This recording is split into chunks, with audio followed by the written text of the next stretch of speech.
The alarm bells echoed through the massive space station that served as the Galactic Coalition headquarters. Captain Minho Park sat in his chair aboard the research ship, Resilience, watching the emergency meeting unfold on his main screen. Representatives from dozens of alien species appeared as holograms around the circular chamber, their faces showing fear and worry. "The situation has gotten worse," announced Ambassador Valti, her blue crystalline form shimmering under the station's lights. "3 more star systems have gone completely silent in the past week. No communications, no life signs, nothing." Minho leaned forward in his captain's chair. His crew was scattered around the bridge, all watching the same transmission. They had heard the rumors, but seeing the panic in the Coalition chamber made everything feel more real. The problem was the Kethmori, an ancient alien race known throughout the galaxy for their powerful minds. For thousands of years, they had been healers and peacekeepers, using their telepathic abilities to help solve conflicts between different species. They could speak directly into other beings' minds and sense emotions from great distances. Many considered them the wisest species in known space. But something had gone terribly wrong. "The mind fire started small," explained Dr. Zefton, the Coalition's chief medical officer. His tentacled head swayed as he spoke. At first, only a few elderly Kethmori showed symptoms. Their telepathic powers would surge out of control, causing headaches in nearby aliens. "We thought it was just a minor illness." The holographic display in the center of the chamber showed a map of Kethmori's space. Red zones marked areas where the psychic storms were active. Minho's heart sank as he watched the red areas grow larger. With each update, "Now entire planets are affected," Dr. Zefton continued. "The Kethmori can't control their mental powers anymore. The telepathic energy builds up in their minds like a fire, then explodes outward in massive waves. These psychic storms kill everything within light years." Lieutenant Sujin Lee, Minho's second-in-command, whispered from her station nearby. "Captain, look at those casualty numbers." The display showed the devastating statistics. Billions of beings had died when the psychic storms hit their worlds. Entire civilizations had been wiped out in minutes when waves of uncontrolled telepathic energy swept through their star systems. "The storms are spreading faster now," reported General Korvac of the warrior Thektar species. His reptilian face was grim behind his battle helmet. "Our military analysts predict that if this continues, half the galaxy could be affected within a year." An uncomfortable silence filled the chamber. Every species represented there had lost people to the mind fear. Trade routes had been abandoned, colonies evacuated, and whole sectors of space declared off. "What about the Kethmori themselves?" asked a representative from the insect-like Zachary hives. "Surely they must want to find a cure." Dr. Zefton's expression grew even more serious. "The few Kethmori we've been able to communicate with are ... desperate. They're trying everything to stop the mind fire, but their own scientists are affected too. Every time they use their telepathic abilities to research the problem, they risk triggering another storm." Minho watched his crew's faces as they absorbed this information. Chief Science Officer Dr. Hyen-Woo Kim was taking notes on his tablet, while Medical Officer Lieutenant Commander Ji-Yoon Cho looked pale with concern. "We need to discuss the only realistic solution," announced the Coalition President, a tall being from the diplomatic Ethereal species. "Complete quarantine of all Kethmori space until this crisis resolves itself." "You mean until they all die," said Ambassador Valtai quietly. "If that's what it takes to save the rest of the galaxy, yes." The voting began immediately. One by one, each species cast their decision. The logical Zephyrians voted for quarantine, citing statistical analysis that showed it was the only way to prevent galactic catastrophe. The honor-bound Thektar voted yes, saying it was a warrior's duty to protect the many over the few. Even the usually compassionate Villani, known for their healing arts, reluctantly agreed that quarantine was necessary. Minho felt sick watching the votes pile up. These were good people, representatives of civilizations that had worked together for centuries to build a better galaxy. But fear was making them abandon an entire species to save themselves. Earth's representative called the coalition president, Captain Park. "How does humanity vote?" Minho stood slowly, feeling the weight of every pair of eyes in the chamber. Behind him, he could sense his crew waiting for his answer. He thought about the Kethmori he had met over the years, the gentle philosophers who had helped negotiate peace treaties, and the healers who had saved countless lives across the galaxy. "Humanity votes no," he said clearly. "We cannot support abandoning the Kethmori." Shocked murmurs rippled through the chamber. The president's eye stalks twitched with surprise. "Captain, you understand that the quarantine will proceed regardless of Earth's vote, and that violating quarantine protocols will result in severe sanctions against your species." Minho looked directly into the camera that would transmit his words across the galaxy. "I understand, but I'm formally requesting permission to take my ship into Kethmori space. If they're going to face this alone, they shouldn't have to do it completely alone." The chamber erupted in arguments and protests, but Minho had already made his choice. The Resilience dropped out of hyperspace at the edge of the Salanthus system, and immediately, every alarm on the bridge started screaming. The view screen showed what had once been one of the most beautiful worlds in the galaxy, but now violent.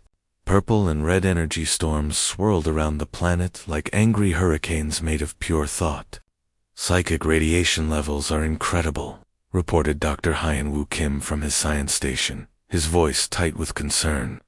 "Captain, any other species would be dead within minutes of entering this system." Minho gripped his command chair as the ship shook from passing through waves of telepathic energy. "But we're still alive. That has to mean something." Lieutenant Sujin checked her instruments again. "All systems are holding steady. The psychic storms are affecting our sensors, but they're not killing us like they should be." Through the view screen, they could see Salanthus below them. The planet that had once been covered with magnificent crystal cities now looked dark and broken. Only half the lights that should have been glowing were still working, and even those flickered weakly like dying candles. "Incoming transmission," announced Communications Officer Ensign Taewon from his station. "It's strange, Captain. The signal is very weak. Put it through." A hologram materialized in front of the command chair, but it was fuzzy and kept breaking apart. The figure was clearly Kethmori, tall and thin with pale, almost translucent skin and large dark eyes that seemed to hold ancient wisdom. But this Kethmori looked exhausted and sick. "Unknown vessel," the alien said, his mental voice barely a whisper in their minds. "You must leave immediately. This system is death to all living beings." "We're from Earth," Minho replied. "I'm Captain Minho Park of the human vessel Resilience. We've come to help." The Kethmori's eyes widened with something that looked like shock. "Humans? But ... how are you still alive? The mind fire should have burned through your minds the moment you entered our space." Dr. Kim leaned forward in his chair. "We were hoping you could help us understand that. May we come down to the planet?" "I am Scholar Rendell of the 5th Research Circle," the alien replied. "Or I was, before the mind fire took most of my colleagues. If you truly wish to help, come to the Old Science District. But I warn you, what you will see will break your hearts." The shuttle ride down to the surface was unlike anything the human crew had ever experienced. As they descended through the atmosphere, waves of psychic energy washed over them like invisible ocean currents. Other species would have been driven insane or killed instantly, but the humans only felt a strange tingling sensation in their minds. "It's like background music," Lieutenant Commander Ji-yoon observed, pressing her fingers to her temples. "I can hear ...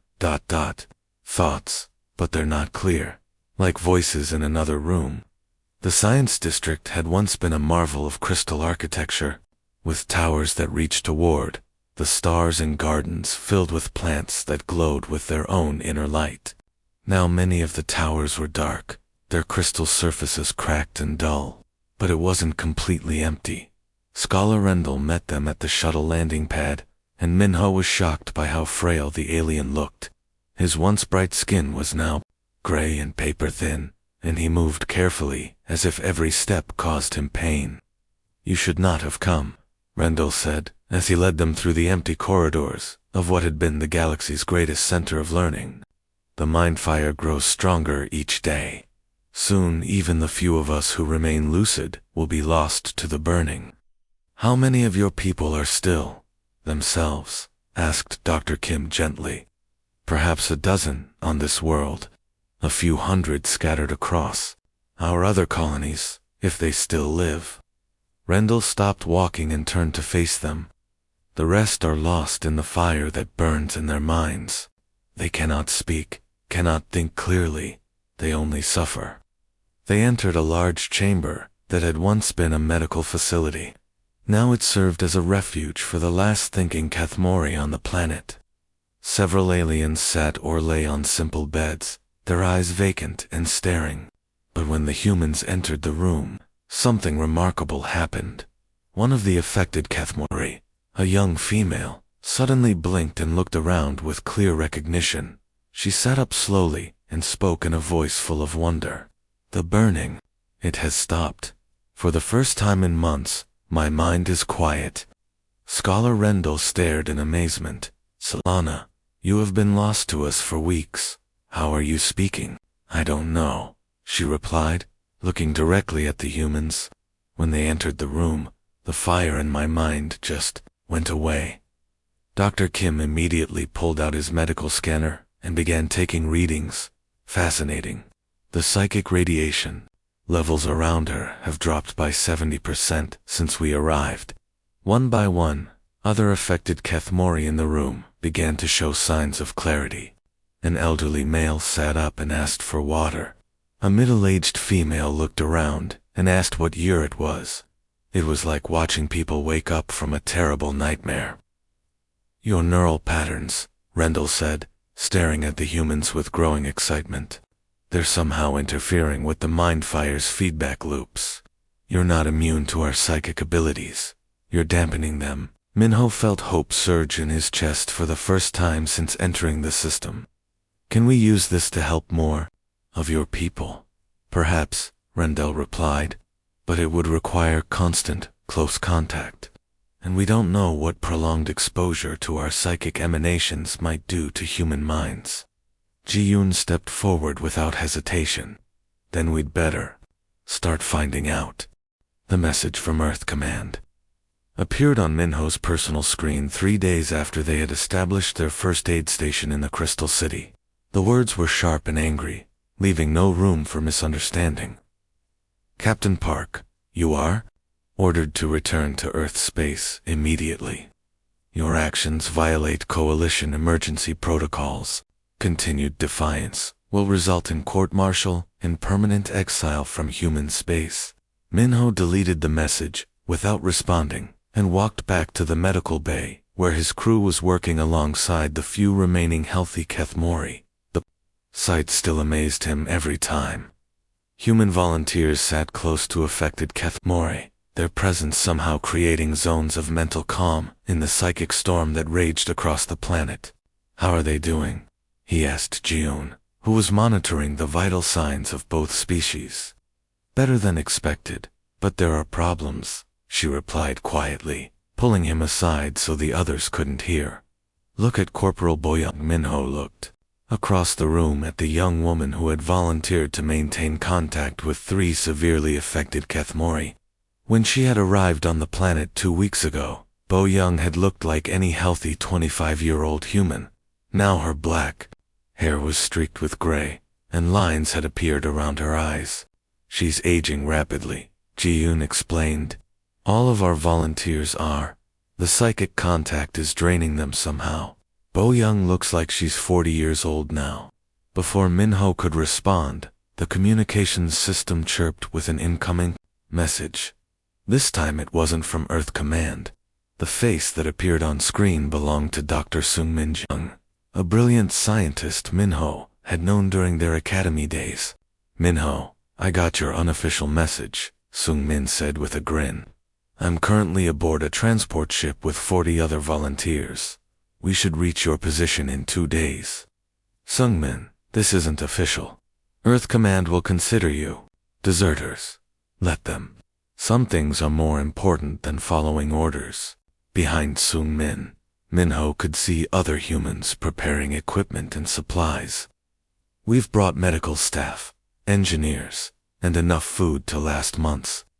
Oh, and Dr. Aramoon sends her regards. She's leading a second group that should arrive next week." After the transmission ended, Scholar Rendell approached Minho with a worried expression. "Your people are sacrificing much for us. The Coalition has already placed economic sanctions on Earth because of your presence here." "What kind of sanctions?" Minho asked. "Trade restrictions, diplomatic isolation. They've even threatened to expel humanity from the Coalition entirely if more of your ships arrive." Rendell's large eyes were filled with guilt. "We cannot ask you to destroy your civilization's future for our sake."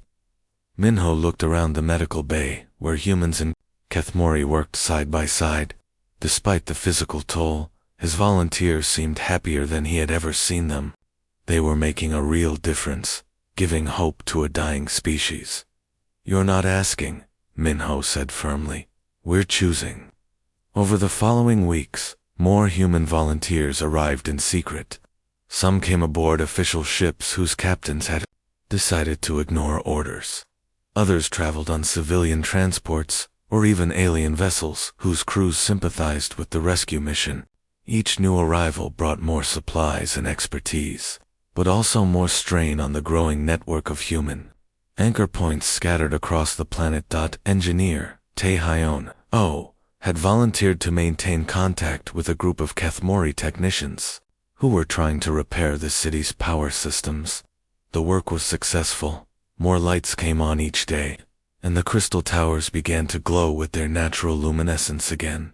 But Tae-Hyeon paid a heavy price for his dedication. "I can't lift my arms above my head anymore," he confided to Dr. Kim during a medical check. "The constant psychic contact is doing something to my nervous system." Dr. Kim's own appearance had changed dramatically. His hair had gone completely white, and his hands shook with a tremor that hadn't been there before. "We're all paying a price. The question is whether it's worth it." Their answer came that evening when young Selana, the Kethmori female who had been the first to recover, approached the human volunteers with tears streaming down her face. "I remember now," she said, her mental voice clear and strong. "I remember my daughter's laugh, my partner's touch, the taste of morning tea in the crystal gardens. For months, I was lost in burning madness, but you brought me back to myself. How can we ever repay such a gift?" The human volunteers looked at each other with tired but determined faces. Bo-young, despite looking decades older than her actual age, smiled and took Solana's hand. "You don't need to repay anything," she said. "This is what people do for each other." But their work was far from over. The psychic storms still raged in the upper atmosphere, and thousands of Kethmori across multiple worlds remained trapped in the minefire's burning embrace. The human anchor points were holding the line on Salanthus, but barely. "We need a permanent solution," Dr. Kim reported during their evening meeting. "We can't sustain this indefinitely. Our people are burning out, trying to save theirs." "Then we find another way," Minho said simply. "We didn't come this far to give up now." Outside the Crystal City, the first transport ships filled with Kethmori refugees from other worlds began to arrive, drawn by reports that humans could somehow quiet the fire in their minds. The weight of an entire species' survival now rested on the shoulders of a few hundred human volunteers who refused to walk away. The breakthrough came from an unexpected place. Young engineer Unisio Park had been working alongside Silene, a Kethmori technician who was one of the few still capable of complex thought. They were trying to repair the city's main computer. systems when Unicio noticed something strange in the data patterns. "Look at this," she said to Dr. Sungmin, her voice hoarse from weeks of maintaining psychic contact with multiple Kethmori. "The mind fire isn't random. There's a pattern hidden in the chaos." Dr. Sungmin leaned over the holographic display, squinting at the swirling data streams. His own appearance had changed dramatically since arriving on the planet. What had once been black hair was now completely gray, and deep lines creased his face from the constant strain of psychic contact. "It looks almost like—" He paused, running calculations in his head, "like a genetic sequence. But not one that's breaking down, one that's trying to build something new." Unicio nodded excitedly, though the movement made her wince. The psychic contact was taking its toll on her too. "That's exactly what I thought. What if the mind fire isn't a disease at all? What if it's evolution?" The idea was revolutionary. Over the next few days, the human and Kethmori scientists worked together to test the theory. Despite their physical exhaustion and the constant drain of maintaining psychic contact, they pushed forward with their research. "The neural pathways are incredibly complex," explained Silen during one of their research sessions. "My people's minds are trying to evolve into something greater, but the process is too difficult to navigate alone. We need a guide species." "A bridge," added Dr.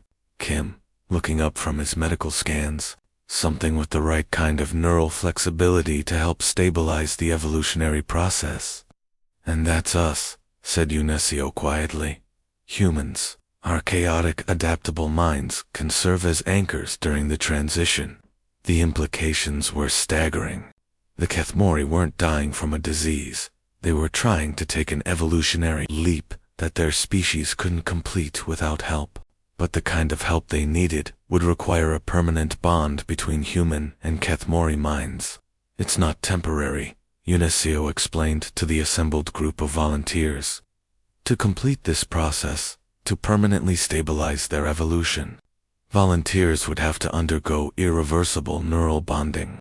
You would live, but you'd be forever changed. Part human, part Kethmori." The medical bay fell silent, except for the quiet hum of life support systems. Every human volunteer was there, along with the dozen or so Kethmori who could still think clearly. They all understood what this meant. "How many volunteers would we need?" asked Minho. "Several hundred, minimum," replied Dr. Sungmin, "and they'd all have to maintain the connection simultaneously during the transition period. If even one person breaks contact during the process, the evolutionary cascade could destabilize. The mind fire would return worse than before." Corporal Bo Young, who now looked more like a woman of 60 than her actual 25 years, spoke from her position beside 3 recovering Kethmori. "What would happen to us, to our minds, our personalities?" Scholar Rendell, who had been silent throughout the explanation, finally spoke. "You would remain yourselves, but expanded. Human intuition and adaptability combined with Kethmori wisdom and telepathic abilities. A new kind of being entirely. But there's no going back," Unicio added. "Once the bonding is complete, it's permanent. You'd be part of a new species." The weight of the decision pressed down on everyone in the room. These volunteers had already sacrificed so much: their health, their appearance, their futures. Now they were being asked to sacrifice their very humanity to save an alien species that the rest of the galaxy had abandoned. "You have already given us more than we had any right to hope for," Rendell said, his mental voice heavy with emotion. "We cannot ask for this final sacrifice." "You're not asking," said Bo Young, her voice steady despite the tremor in her hands from psychic strain. "We're offering." Around the room, other volunteers began to nod. Engineer Taehan Oh, despite his damaged nervous system, raised his hand. Dr. Kim, his white hair gleaming under the crystal lights, did the same. One by one, every human in the room indicated their willingness to undergo the permanent bonding. "Are you all certain?" Minho asked. looking at each of his crew members and volunteers. This isn't just about saving the Kethmori anymore. This is about becoming something entirely new. Captain, said Lieutenant Sujin, who had been maintaining contact with Kethmori children in the city's refugee center. When we came here, we knew we might not go home, the same people who left. This is just ... more complete than we expected. Outside the medical facility, reports were coming in of more Kethmori refugee ships arriving from other worlds. Word had spread through the scattered colonies that humans could somehow quiet the mind fire, and desperate survivors were making dangerous journeys to reach Salanthus. We have maybe a week to prepare, said Dr. Sungmin. After that, the number of affected Kethmori will be too great for our current anchor points to handle. The mind fire will start spreading again. Then we'd better get ready, said Minho. If we're going to do this, we do it right. As the volunteers began making preparations for the bonding ceremony, none of them looked back toward human space or wondered what Earth Command would think of their decision. They had found something worth becoming more than human for. The bonding ceremony began at dawn, on the 127th day since the Resilience had first entered Kethmori space. 437 human volunteers had positioned themselves throughout the Crystal City, each one connected to multiple Keth who had spent weeks preparing their minds for the final transformation. Minho stood in the central plaza beside Scholar Rendell, their hands clasped together as the ancient Kethmori guided him through the initial neural pathways. Around them, the morning air shimmered with invisible psychic energy as hundreds of minds began to merge in ways that had never been attempted before. Are you ready? Rendell asked, his mental voice calm but tinged with both gratitude and deep sadness for what the humans were sacrificing. We're ready, Minho replied, and somehow he was speaking not just for himself, but for all the volunteers at once. The collective human consciousness was already beginning to blend with Kethmori wisdom in ways that felt both strange and completely natural. The transformation began slowly. At first Minho simply felt more aware of his surroundings. He could sense the emotions of people throughout the city, feel the gentle thoughts of children playing in the refugee centers, and hear the quiet songs that Kethmori sang to comfort each other during difficult times. But then the change deepened. Knowledge that had taken the Kethmori thousands of years to accumulate began flowing into his mind. He understood concepts about the nature of consciousness and telepathy that no human had ever grasped. At the same time, he felt his human intuition and creativity expanding, finding new ways to connect and combine this ancient wisdom across the city. The same transformation was happening to every volunteer. Boyoung, despite her prematurely aged body, felt her mind opening up like a flower blooming in fast motion. The three Kethmori she had been caring for shared their memories with her childhood games played among crystal formations. Philosophical discussions that lasted for days, and the deep contentment that came from understanding one's place in the universe. Dr. Sungmin found himself merged with Thylos, a young Kethmori healer who had been lost to the mind fire for months. Together, their combined consciousness could see solutions to medical problems that had puzzled both species for generations. They understood how to heal, not just bodies, but minds and spirits as well. Engineer Taehyun discovered that his bond with the Kethmori technicians gave him an intuitive understanding of how crystal technology worked. The damaged power systems throughout the city suddenly made perfect sense, and he could see exactly how to repair them using methods that combined human engineering with Kethmori crystal manipulation. The most remarkable change was happening to the mind fire itself, as each human Kethmori pair completed their bonding. The violent psychic storms that had raged across the planet began to calm.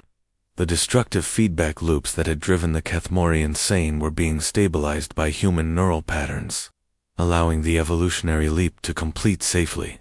It's working, whispered Unesio, though she was no longer entirely Unesio anymore.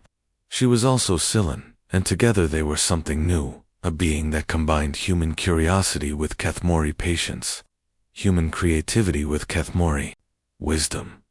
As the sun reached its peak in the sky above Salanthus, the transformation reached completion. The psychic storms that had terrorized the galaxy for months finally dissipated completely, leaving behind a calm that felt like the end of a long, terrible nightmare. The beings who stood up in the Crystal City were changed, but they were still, recognizably themselves. Minho still had his determination and leadership qualities, but now they were enhanced by Rendell's deep wisdom and understanding of galactic politics. His eyes held depths of knowledge that seemed ancient, and when he moved, there was a grace that spoke of expanded consciousness. "We are Kethmani now," he said, and his voice carried both human warmth and Kethmori musical tones. Part of both species, but something entirely new. The newly bonded beings began working together with abilities that surpassed what either parent species had possessed alone. They could communicate telepathically across vast distances, but they also retained human emotional range and adaptability. They understood ancient Kethmori philosophy, but they approached problems with human creativity and determination. Most importantly, they remembered what it felt like to be abandoned. They knew the pain of watching others walk away when help was needed most. "We need to send a message to the Coalition," said Dr. Sunman, though he was also Thylos now. "They need to know that the crisis is over." The message they broadcast was simple, but powerful. "This is the Kethmani speaking. The mind fire has ended. The Kethmori live, and so do the humans who chose to stand with them. We are something new now, a bridge between species, proof that evolution doesn't have to mean destruction. When others walked away, humanity chose to stay. We will not forget this lesson, and we promise that no species will face extinction alone while we exist." In the weeks that followed, Coalition ships slowly returned to Kethmori space. Diplomats came to study the Kethmani, scientists came to understand the transformation, and traders came to resume business with the Crystal Cities. The Kethmani welcomed them all, but they never forgot the moment when the entire galaxy had been willing to let an ancient, wise species die alone. They built their new civilization on the principle that it saved them when others walk away. Someone must choose to stay. In the Crystal Cities, where human laughter now mixed with Kethmori songs.